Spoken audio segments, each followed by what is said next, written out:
rig has the XR100 right, and he needed a new carb for it, and it just came in, so he's gonna do an unboxing.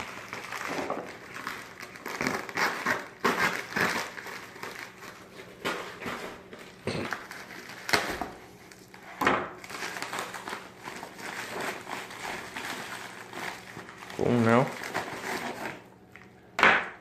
Whoa. What is it? Carburetor.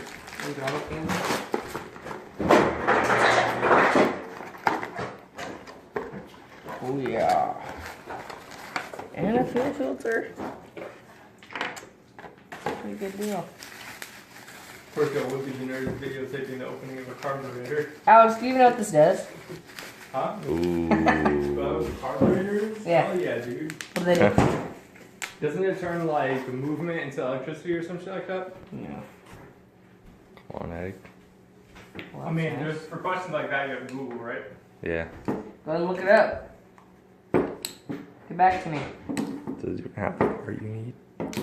Comes with the slide. Alright. Well, that's the unboxing of that. We're gonna do a video of him putting it on too.